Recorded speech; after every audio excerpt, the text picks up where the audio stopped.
L'ambiance sonore de cette émission vous est présentée par le groupe Camomille Cancer. Émergence, c'est une émission qui vous fait découvrir des artistes de la scène parallèle qui méritent votre attention. Avec des interviews, des prestations live ou en studio. En deuxième partie, on redécouvre le condensé d'un album vinyle ayant propulsé la carrière d'artistes reconnus professionnellement. Mon co-animateur se nomme Patrick Lamarre et mon nom est Sébastien Fréchette. Vous écoutez Émergence sur les ondes de CHAI FM 101,9.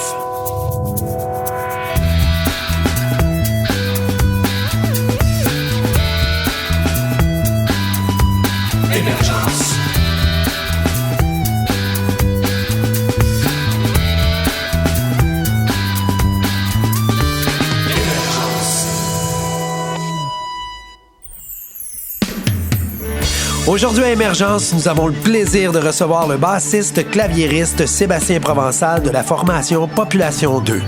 Trois chums qui ne s'attendaient vraiment pas à jouer aux États-Unis en première partie des OCs quand ils ont commencé à enregistrer leur jam pour en faire des chansons en français.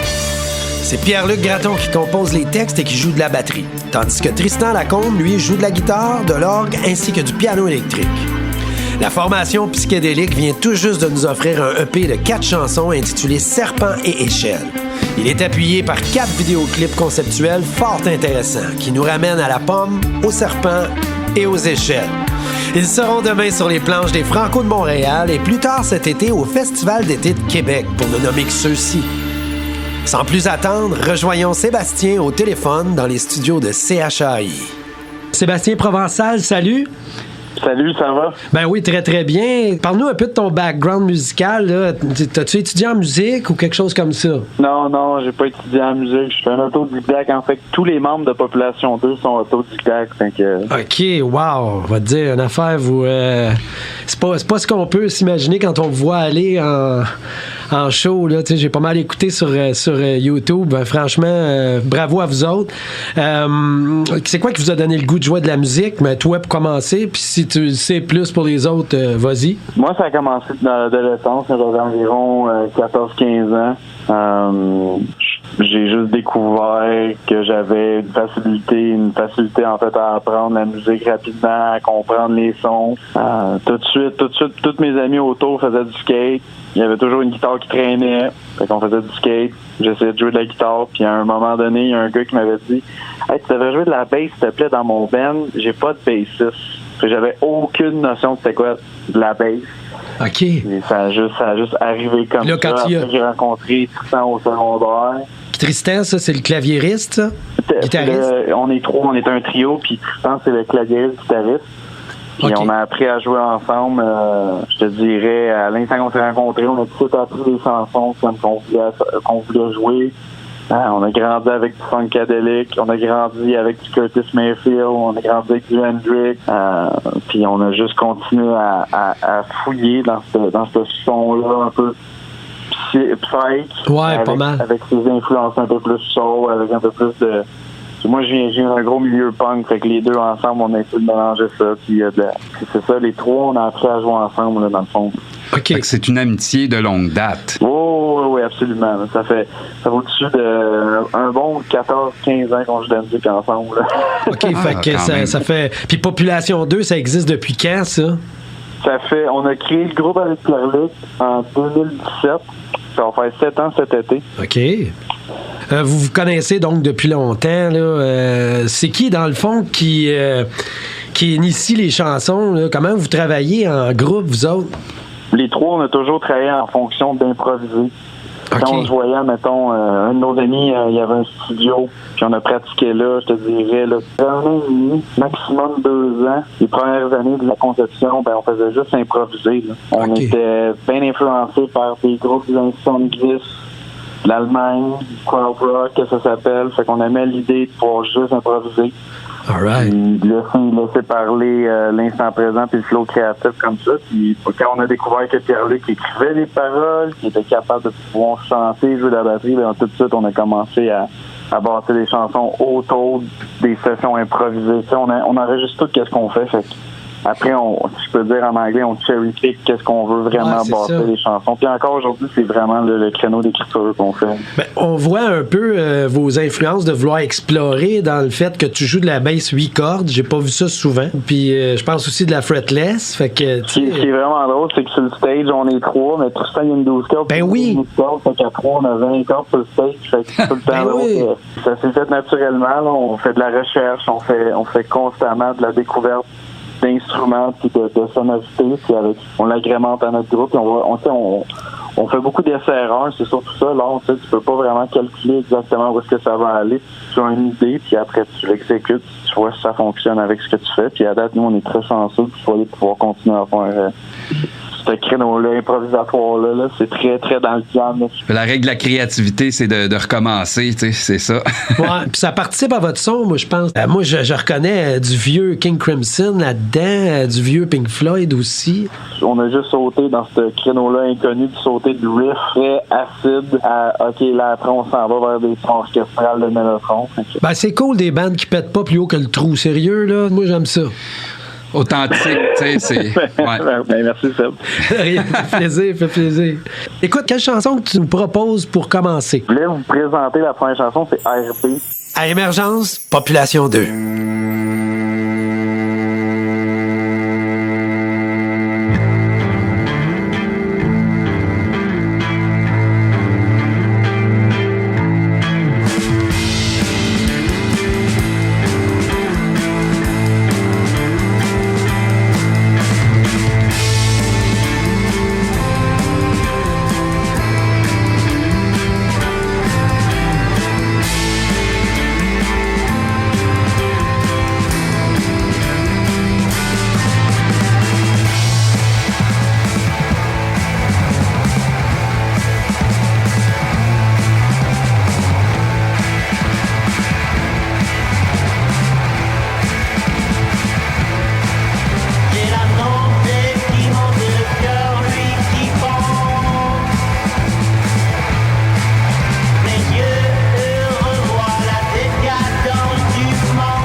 Vous avez sorti 2 albums, c'est-à-dire Haut la Terre qu'on parlait tantôt, qui est paru en 2020. Vous avez sorti aussi Électron Libre du Québec. Moi, j'ai découvert en vinyle en 2023.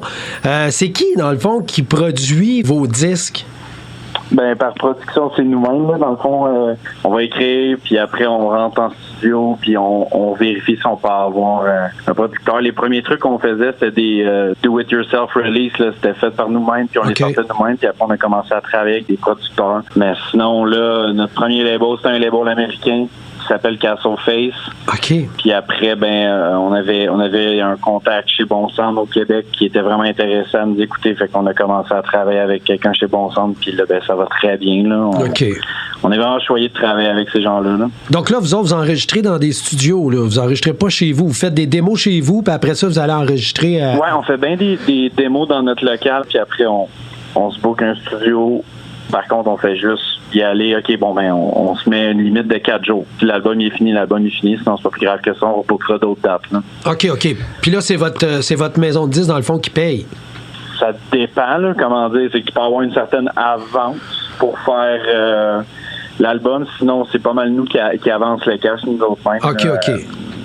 Oui, puis après, on s'arrange avec le label, là, selon le deal qu'on a. Là. Wow, écoute. Hein. Vous avez aussi 2 12 pouces que j'ai vu de 2 chansons, dont un en vinyle aussi, mais en mix mono.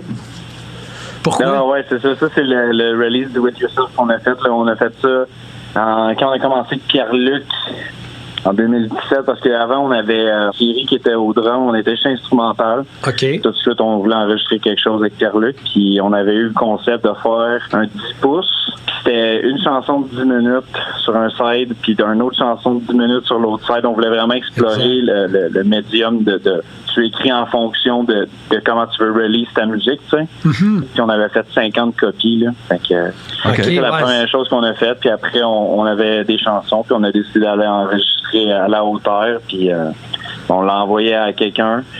Puis cette personne-là, ça donne qu'elle avait le label Castle Face, puis elle a sorti cet album-là qu'on avait. Là. Plus récemment, là, vous venez de sortir un mini LP de 4 chansons. On a survolé tantôt, on a parlé de Serpent et Échelle, mais là, vous l'avez sorti en cassette, puis en numérique seulement. Pourquoi en cassette? Ah, ça, c'est vraiment cool parce que ça, c'était le label. On avait regardé pour voir comment on pourrait faire une copie physique. Puis nous, quand on avait eu la possibilité qu'on voulait faire une cassette, ça avait toujours été dans nos buts. On est vraiment des fans de cassettes. Là. On aime la culture du bootleg. Là. Écoute, les lives à mettre les vieux médias. Écoute, peu importe là, de certains bands obscurs de punk des années 80. Moi, ça c'est mon bag. Là. Ah ouais? T'as-tu écouté ça du Exploited? Ça? Ben là, oui, tu me dis Exploited, c'est malade. Là. Moi, je suis vraiment un fan de punk.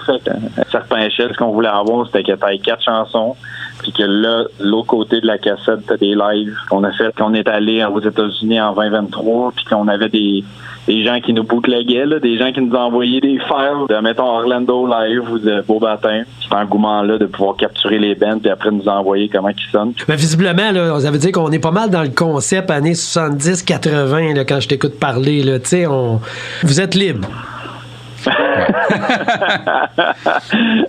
Mais c'est qui arrive un peu avec ces concepts-là dans le groupe?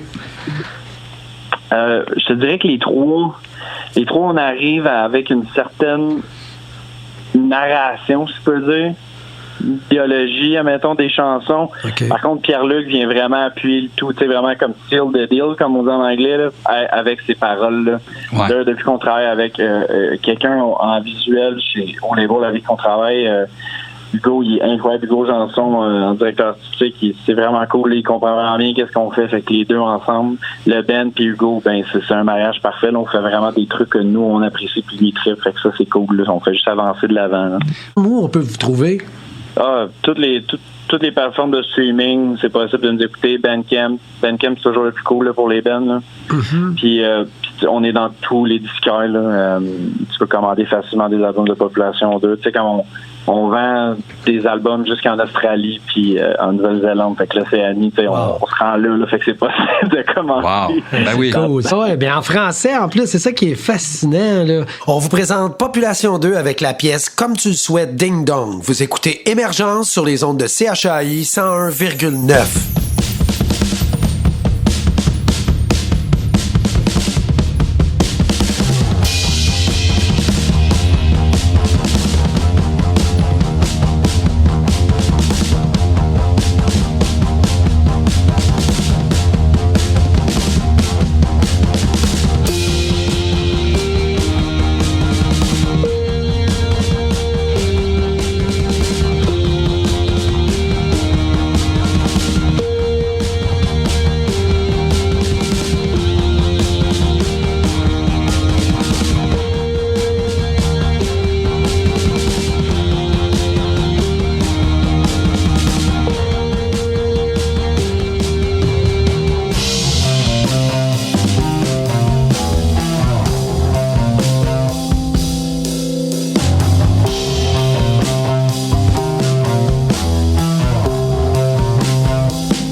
Tantôt, tu nous as dit que vous étiez avec un label américain. Donc, c'est là que ça clique dans ma tête de pourquoi vous avez joué aux États-Unis.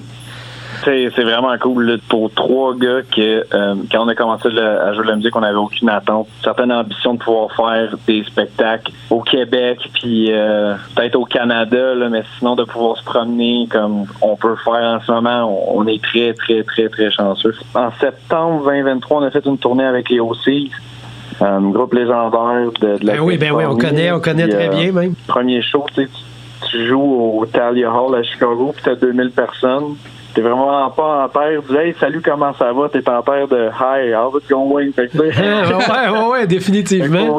Faut vraiment que tu t'ajustes. Quand Pierre-Luc qui parle au micro, il va parler en anglais, c'est sûr.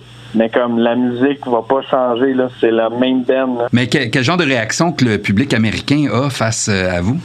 La réaction des gens, ben c'est sûr qu'au début, en plus, c'était une première partie, fait que c'est comme tu réchauffes le crowd. C'est ça, ils sont pas venus pour toi, là. On réussit à quand même convaincre un public américain. Exact. Il y a personne qui va dire un mot français, qui catch, là, exactement. Puis ici au Québec, c'est qui s'occupe de la planification de vos spectacles? Ben là, on travaille en booking avec Bon Centre, fait que ouais, ça c'est cool pour nous, là. On est vraiment content de travailler avec Laura. Laura est vraiment, vraiment... Ben oui, parle-nous de ça, ta série de spectacles qui s'en vient, là. Ouais, c'est vraiment cool. On fait les Franco le 15 juin. On a un show à Rimouski, je me trompe pas, au bain public. On fait Bleu sur cool. mer, c'est cool. Carleton sur mer, Bleu, beau festival. Ben oui. Le 23, c'est la fête nationale. Parc La Fontaine. Fait que ça va être vraiment cool pour le Oui Québec. Puis, ouais, c'est ça, le 4-5. On fait le Festival d'été de Québec en juillet. Ben oui, 4. Ça, c'était écœurant. On peut pas demander mieux parce que, tu sais, cette band-là, c'est vraiment un band québécois, mais qui sonne pas, si je peux dire, typique québécois. Mm-hmm. Puis, ce qui est vraiment cool, c'est que notre groupe, ben, on peut se faufiler comme un pied aux États. Puis après, on peut aller faire, mettons, la Saint-Jean, tu sais, fait que c'est comme... Mais vous avez vraiment votre propre identité, puis ça paraît, tu sais, vous êtes unique, là, quand même. C'est vraiment quelque chose qu'on travaille là-dessus, fait que... Moi, je vais en profiter pour vous donner quelques dates importantes où nous pourrons voir Population 2 en spectacle. Donc, ce 15 juin au Francophonie de Montréal, le 23 juin également à Montréal dans le cadre de la Fête nationale, la Fête du Québec, le 4 juillet au FEC, le Festival d'été de Québec, le 19 juillet au Festif de Baie-Saint-Paul, le 23 juillet à l'église de Tadoussac. D'autres dates sont aussi planifiées. Consultez la liste sur la page Facebook de Population 2. Profitez-en aussi pour vous abonner à leur page. Oui, surtout. On vous rappelle que vous pouvez nous suivre sur la page Facebook d'Émergence ainsi que sur le web au 1019fm.net pour nous amener partout avec vous. Après la pause, on vous présente la conclusion de notre entretien téléphonique avec Sébastien Provençal. Ici Sébastien de Population 2. Vous écoutez Émergence sur les ondes de CHAI FM 101,9. Hey, qu'est-ce qu'on vous souhaite en conclusion pour les prochaines années? Plus de tournées à l'étranger, ça serait incroyable. Le public qui nous reçoit bien, fait que ça arrive, c'est sûr qu'on va pas dire non. Là. On est en train de finir un autre album en ce moment, puis all right. Ça va vraiment être cool. Là. Un nouveau disque de Population 2, ça je suis content. Donc, Sébastien, un gros merci d'avoir participé à Émergence. On rappelle à nos auditeurs que l'on peut retrouver l'album de Population 2 chez les bons disquaires, ainsi que sur toutes les plateformes populaires telles que Bandcamp, Apple Music, Facebook et sur YouTube pour voir leurs très bons vidéos. Sébastien Provençal, merci beaucoup de ta générosité. Franchement, c'était exceptionnel comme entrevue. On est vraiment content d'avoir pu compter sur un membre de Population 2 à Émergence. Yes, merci à vous les gars, c'est vraiment cool. Ça fait vraiment plaisir.